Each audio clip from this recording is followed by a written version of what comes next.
Good morning, grade 4s. Today we are going to draw some scale maps. Now the key thing to remember when we're drawing scale maps is we always want to use our ruler and we always want to be very clear when we label things.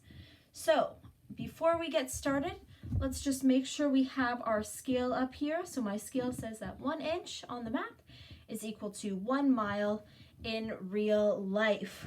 And I'm going to start my map by drawing a point somewhere. Let's draw a point here.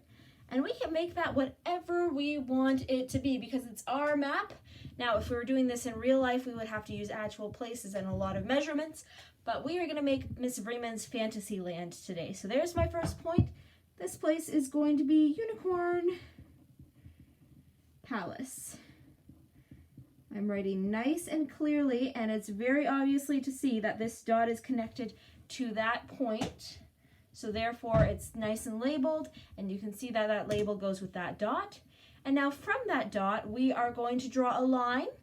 And as we draw, remember we want to make this map nice and easy to use. So we want to either go to a full inch or to a ½ inch somewhere on the board. If we really want, we could go to a 1/4 inch as well, but it's not quite as nice. So let's stick to fulls and halves today. And we're gonna make the first one 3 miles away. So on my ruler, that means I need to go from 0, notice how I've lined up the 0, to the 3-inch mark. So very carefully, I'm going to draw a straight line using my ruler from 0 to the 3-inch mark. And once I've done that, I'm going to put a little dot here and I'm going to label it. This is going to be Rainbow Valley.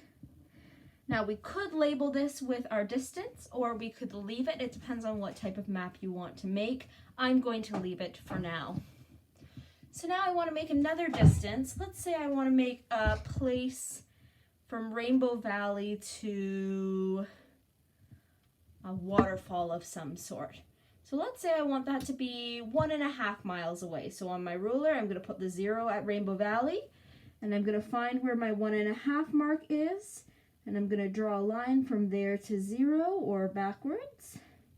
And then I put a little dot here. And now we have Golden Falls, the waterfall. So right now I have 1, 2, 3 points on my scale map. I could do as many scales as I want. Just make sure that when you draw your scale map, you meet the requirements. So if it says 5 points, make sure you have at least 5 points on your map. If it says 7 points, make sure you have at least 7 points on your map. As long as you are using a ruler and being very careful with your measurements, it is hard to go wrong with this one. All the best, grade 4s.